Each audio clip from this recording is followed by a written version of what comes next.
Jirra jirtuu hordoftoota chaanaalii Zeenii Toob bakka jiraattan jechaa warreen chaanal kanaaf haaraa taatan ammumarraa jalqabatanii sabiskiraayib gootanii akka barnoota chaanaalii kanarraa dabru yeroon isin bira ga'u akka taasiftanii fi akkasumas laayik, koomentii fi sheer gochuu akka hin daganne jechuu barbaanna. Sababni isaatis hiriyoottan keessaniif sheer godhuun barbaachisaadha jechuudha. Akka hiriyoottan keessanis irraa fayyadamu jechuudha. Mee kanaafuu karaa barnoota keenya har'aatti deebinaa jechuudha.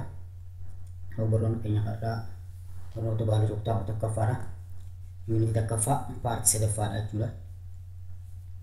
Mee kanaafuu gaafatan irraa eegallu. How did the scientific method disprove the ideas of spontaneous generation? Akkamitti karaan yookaan meetodiin karaan saayinsawaan yaada spontaneous generation kana fudhatama dhoowwuu danda'a? Yaada jiruurra jalqabnee wajji ilaalla jechuudha. So the belief that rotting meat produces flies. This belief that referring with spontaneous generation. Yaada spontaneous generation kan lubbu qabeeyyiin suuta yookaan turtii booda waan lubbuun qabne irraa dhufte jedhamee yaada amma dura baay'isuudha saayintistoota hedduudhaan irratti amanamaa ture kana osoo dispuruus hin ta'in dura irratti amanamaa ture kana himuu barbaade jechuudha kun. The belief that rotting meat produces flies.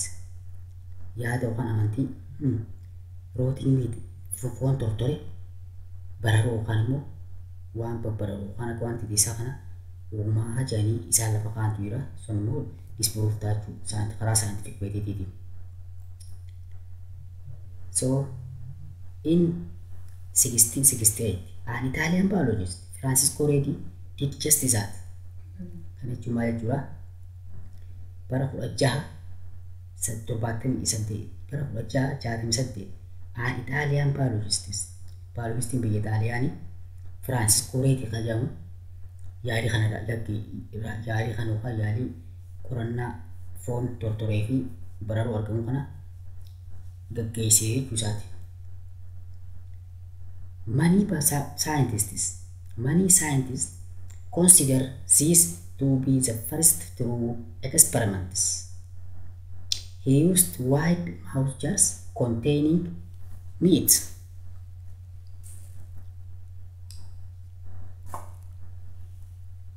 So, maal jechuu barbaadne kuni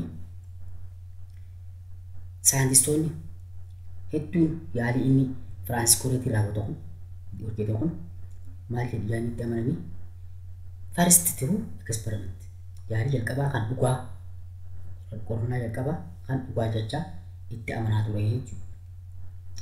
Akka jechaa yaamaa ture. Inni immoo maal jaarsa yookaan meeshaalee afaan bal'aa kan foon keessa kaa'ame kana irratti yaada gaggeessee jechuudha.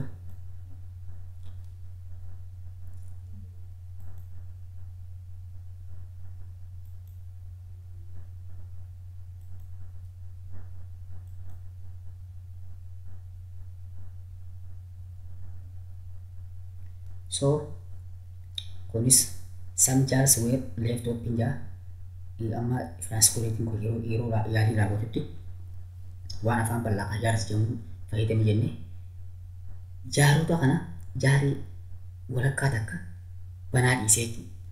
Foon keesseera foon gochi banaa dhiisee walakkaa takka immoo cuqqaale meeshaa guwaas jedhamu cuqqaale jechuudha.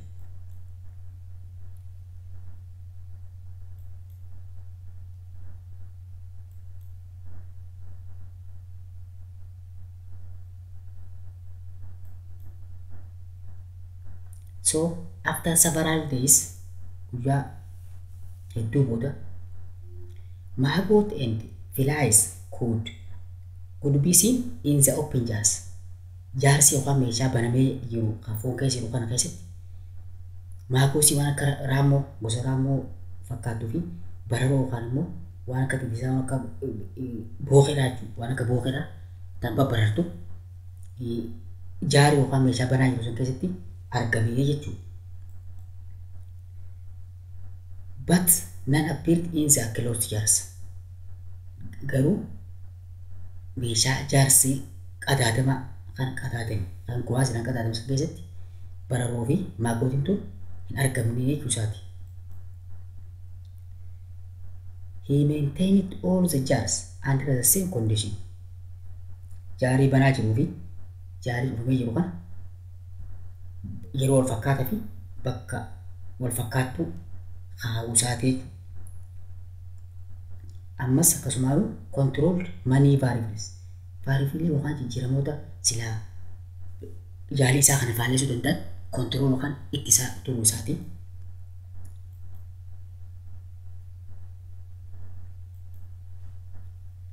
So by choosing the cover some jars with gas rather than an impermeable seal, he allowed air to enter all the jars. Maal jechuu isaati? Jaarii kana yeroo cuqqaalu sanitti meeshaan inni gowaas jedhamu kan cuqqaalan kun sirrii guutuutti qilleensa akka seenne hin dhoowwine jechuudha. Qilleensi ni seenaa jechuudha meeshaa gowaas jedhamu kan waan bilchaadhaa kanaan keessatti qilleensi seenuu isaati jechuudha. Akka ta'e inni cuqqaale jeettaa garuu qilleensi xiqqoon uroo argatee seenuu isaati jechuudha. So again, he controlled a variable that could have affected the outcome of the experiment. Variable yookaan control variable kan silaa miidhaa yookaan dhiibbaa fiduu danda'an yaalii isaa sana irratti result yookaan argannoo isaa sana irratti yaalii dhiibbaa fiduu danda'an hedduutti isaa turuu isaati jechuudha.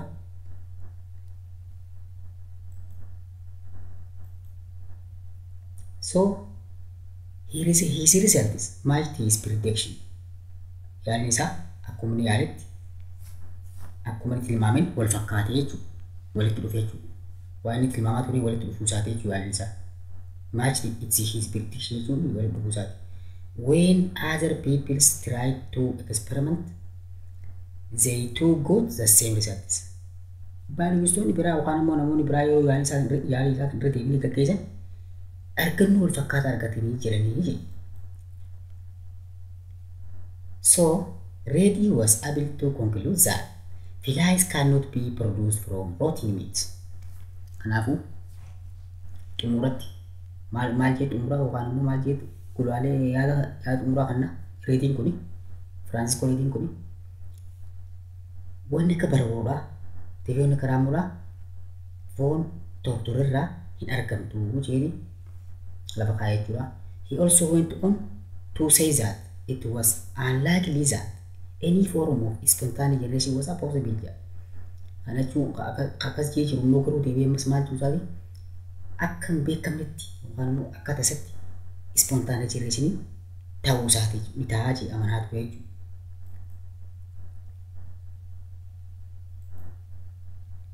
So let us come with a very prominent biologist or scientist, Louis Pasteur. Most people accepted this for larger organisms. Maal jechuu isaati yaalii gartee Francisco Reddy'n gartee yaalaa ture san irra caalan namaa keessattuu bineensa gurguddaadhaaf illee bineensota gurguddaadhaaf illee fayyadamaa turuu isaaniiti jechuudha. Batyaa garuu naannoo isaan waan sanii xabanaa turanitti the microscope have been invented and the whole world of microscope the whole world of microbiology was opening jaa jechuudha. Maal jaarraa kana keessa yookaan yeroo naannoo sana keessatti microscopetiin argamuu isaati jechuudha yookaan uumamuu isaati. Kanaafuu ifu microscopein uumamuu booda addunyaa microbiologyidha banamtee jechuudha. Maaliif seete wantoota microbiologyin wantoota ijaan mul'atan haa turaan saayintistoonni erga hundi teessan tokko isaanii argatanii san booda biologyin microbiology addunyaa microbiologyidha banamtee jechuudha. Soja it took the work of Louis Pasteur to disprove this. Sana booda namoonni Lewis Pasteur fi namoonni saayintistoonni biraa yaali isaa kana yaali Lewis Pasteur yaada spontaneous generation disprove godha kana fudhatan jechuudha. So Lewis Pasteur nama bakka argataa dhufu jira jechuudha. Yaaliin isaa fudhatama argataa jirti maaliif ni dhabamsiifte jechuudha. So in 1859 Pasteur carried out experiments to show that the microorganisms that cause wine and prose to go clearly come from the air and were not made from the prose itself. Berarti hal kana disprove godhe yaada duraan spontaneous generation kan saayintistoonni fi namoonni biraatti amansan harkaa dhabamsiisee jechuudha. Pasteur bara 1859 maal dalage qorannaa gaggeesse jechuudha. Qorannaa gaggeessa kanarratti maal argate microorganismii taatu kan akka waayinii fi biroosii kana kilaawuti yookaan immoo irratti wal horee akka duumessaa godhee irratti wal horee jiraata malee biroosiin mataa isaatiin akkasitti harkuusan jijjiiruu jeeti yaada ajaa'ibaa kan yaada spontaneous generation dhabamsiisee bakka agatu yookaan disprove godhu kana burqisiisee saayinsiistiin beekamaa Lewis Pasteur jedhamu. So Pasteur boiled prose in swan-necked flasks to kill any microorganisms that might be in them. Maal fayyadame swan-necked flasks flaskii akka qubee saa fakkaattu fayyadameeti maal godhe biroosii yookaan immoo nyaata bakteeriyaa horsiisuu akkuma beekamu nyaata bakteeriyaa horsiisuu kana ni oomishee jechuudha ni danfise. Maaliif danfise? Microorganismii biroosiin yeroo biroosiin swan-necked keessatti naqamtu seente akka duutuuf boil yookaan danfisee jechuudha. Yeroo danfisan keessatti bishaan hedduu waan ooluuf microorganismoota ni ajjeesaa jechuudha.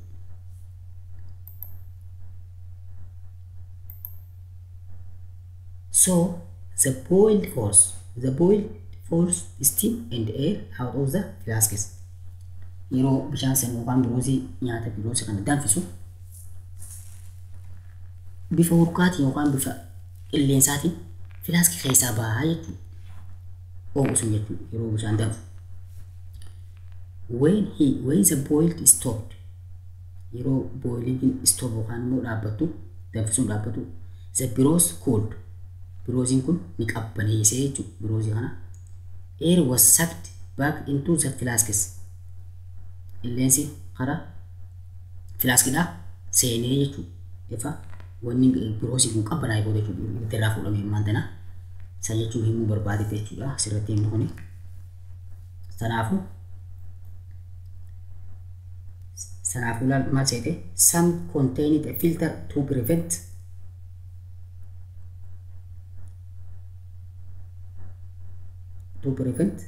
all solid particles from getting into the growth of medium from the air. Tokko filterii yookaan dhiibbintuu qabaa jechuudha. Solid particles kana solid particles dhiibbintuu qaba akka mediumii hin seenne godhame jechuudha. Akka qilleensarraa medium seenne godhe jechuudha.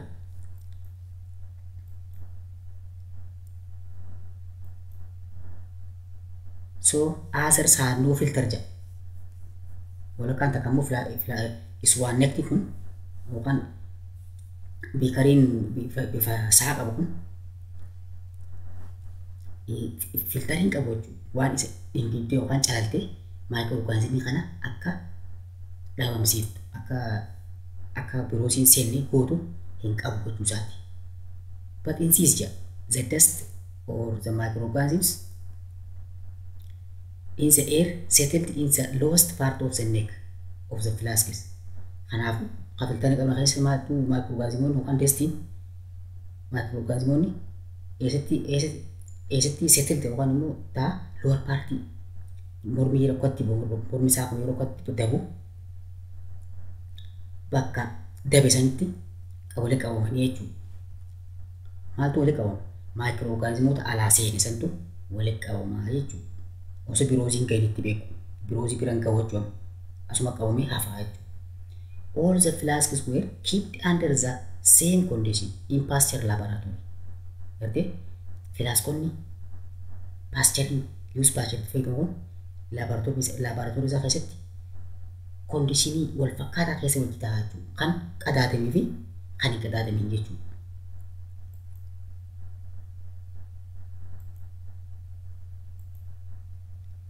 So Pasteur found that the birose stayed clear for months. Waan godhe seete Pasteuriin kuni biroosii kana iswaan flaskii kana baay'ee takkaaf tursiisee jechuudha laboraatoorii isaa keessatti.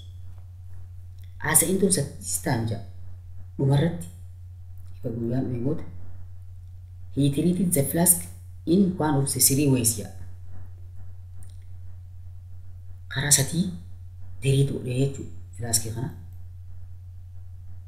Tokkoffaa he left some of them as they were.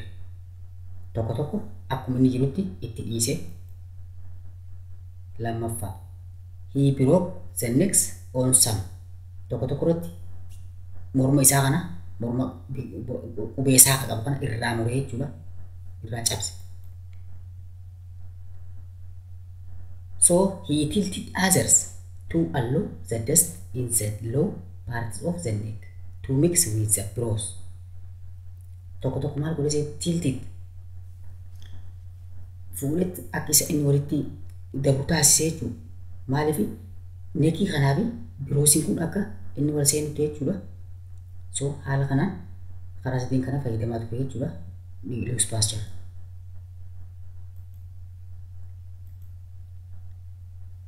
So the birose in the second two groups of flasks turned cloudy.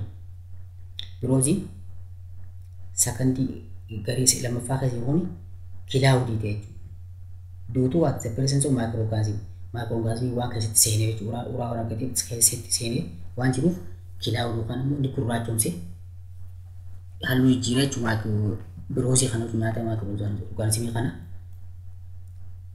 The birose in the first group. Biroozii isa jalqabaa jechuudha. Maal ta'e remain clear.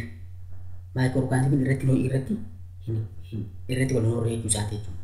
Kan garee jalqabaa kan siil yookaan immoo kan filtarii qabu sun jechuudha beekuudha.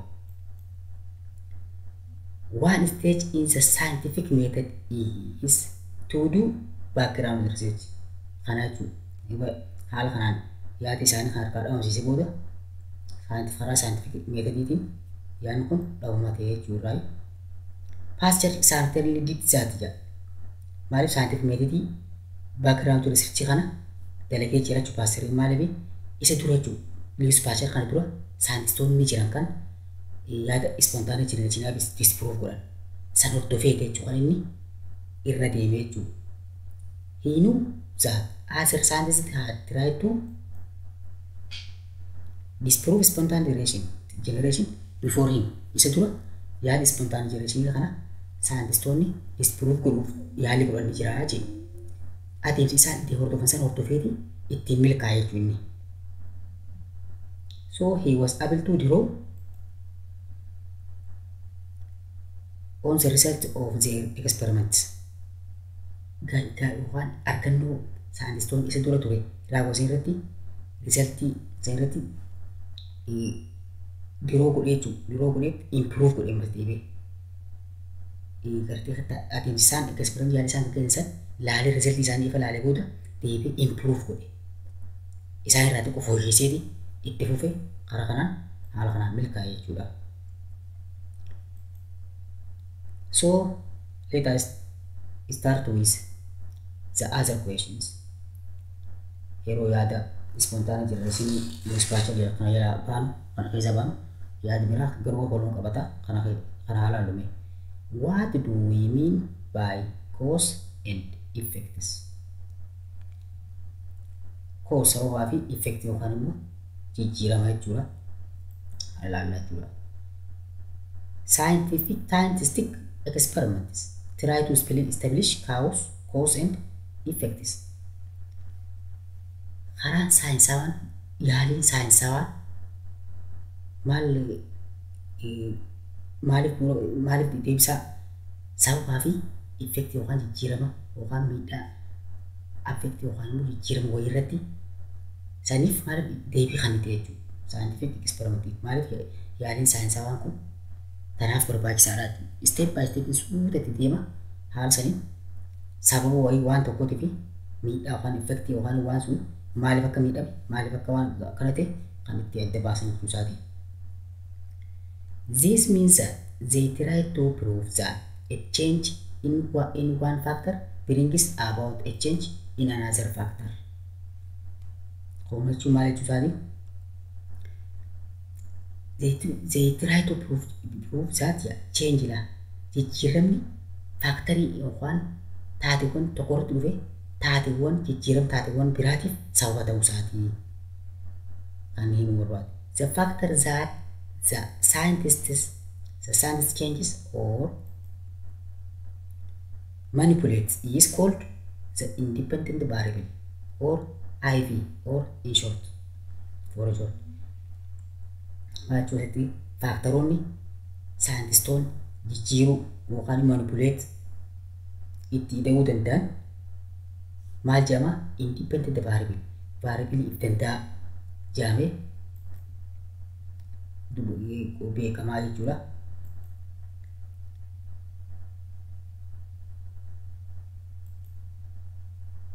So the factor that the scientist measures to see if it changes when the IV is independent variable is changed is called dependent variable. Kan faktaroota yookaan taateewwan biraatu jiramasi kan saayintistoonni madaalan yookaan measure godhan jechuudha. Measure godhaniiti whether independent variable kun jijjiiramne jedhanii kan isaan measure godhanii madaalan sun dependent variable jedhama jechuudha. Dependent variable jedhama jechuudha. Isaati. A scientist will want to end out if the change is the independent variable. Independent variable produce changes in the dependent variable. Kana jechuun scientistoonni maaliif kana check godhan jechuudha. Variable yookaan jijjiiramni variable danda'a keessatti godhamu jijjiirama variable hirkataa kanatti irratti godhamu irratti murteessaa ta'uu isaati jechuudha. So control variable is factors other than the independent variable that are kept constant jedha. Control variable factoroota independent variable ta'e kan constant yeroo hunda constant yookaan dhaabbataa ta'uu jechuudha. In order to avoid influencing results. Resultii kana akka hin miidhe akka inni jijjiirama yookaan resultii kanarratti akka inni rakkoon finne kan eeguu jechuudha. Confounding variable is a factor that can't be controlled which may influence the result of experiments. Maal jechuudha confound variable kun gosa variable kan jijjiiramaa kan factoriin sun control godhuu yookaan immoo baay'isuudhaan control ta'uu hin danda'u. Kanaafuu resultii ta'e irratti miidhaa yookaan immoo dhiibbaa qabaataa jechuudha. Confounding variable jenna jechuudha.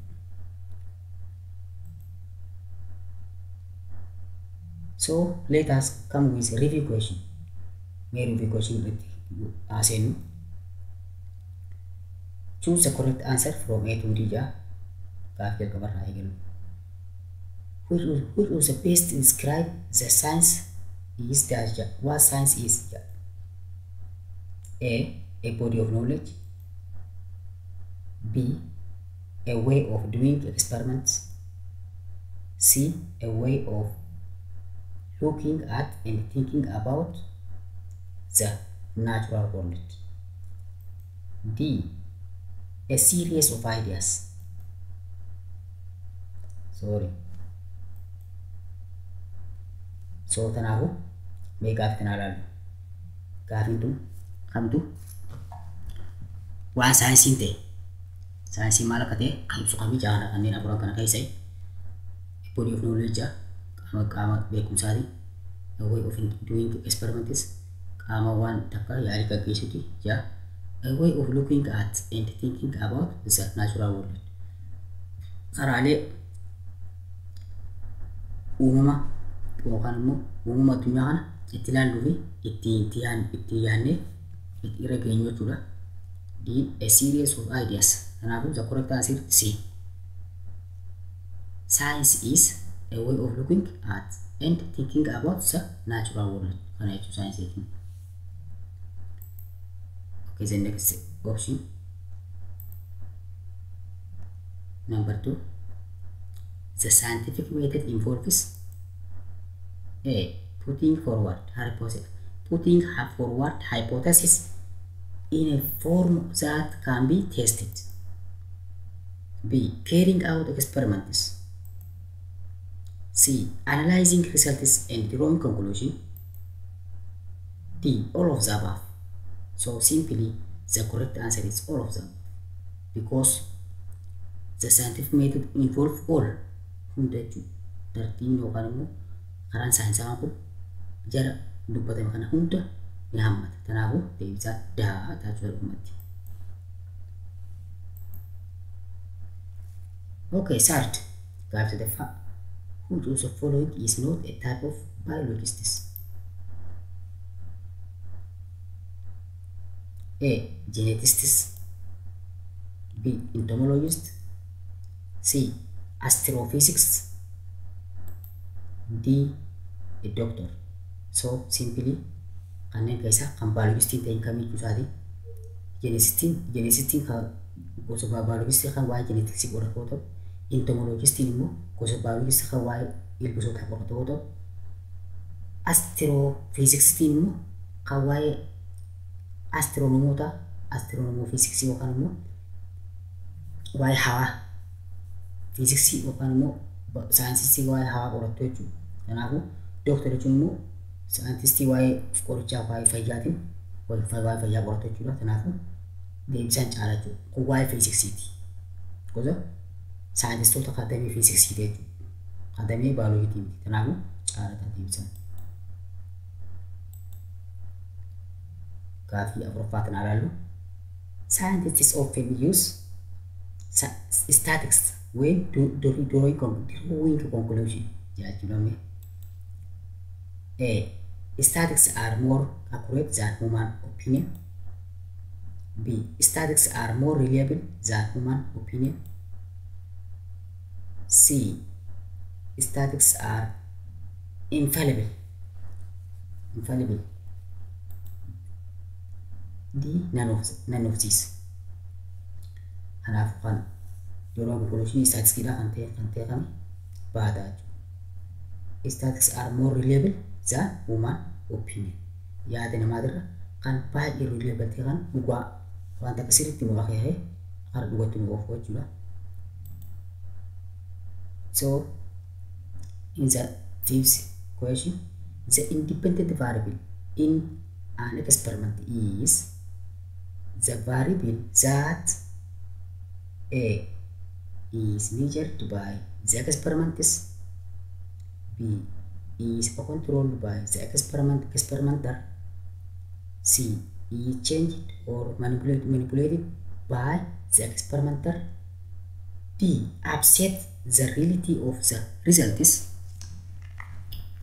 Ja kana keessaa amma deebisaan sirriidha. Kami seete caala jechuudha. Maaliif caata?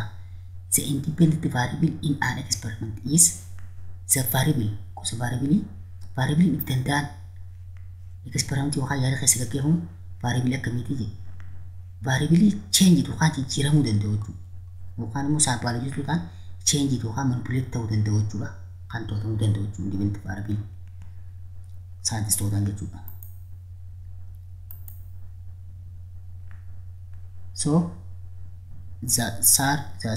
gaafii jaffaa. The dependent variables in an experiment is the variable that A is measured by the experimenter. B is controlled by the experimenter. C is changed, manipulated, or by the experimenter. D upset the reality of the results. So among these, kami malta sete dimsa tahu dependent variable yali khasati variable kusa kamit measured by the experimental katakan tahu measured dependent variable measured tahu variables total. So having a control condition in an investigation. A gives a standard to compare against. B increase the validity of experiments. C increases the reality of the experiment. D both A and B. So the correct answer is what? D tahu. Akamit lal control conditioning kun kara investigation it kara ganut yero dimnu gives a standard to compare against sirri tahu. You want to compare and contrast with it. Akawan isun ugata tu sirri shakin ranun tu taisa. Bamal tahu increase the validity of the experiment. Sirri valid kan yani sun akka faramni akka shakkasifne kan valid ta'u kan fudhatama argisiisu jechuudha. So kana taatu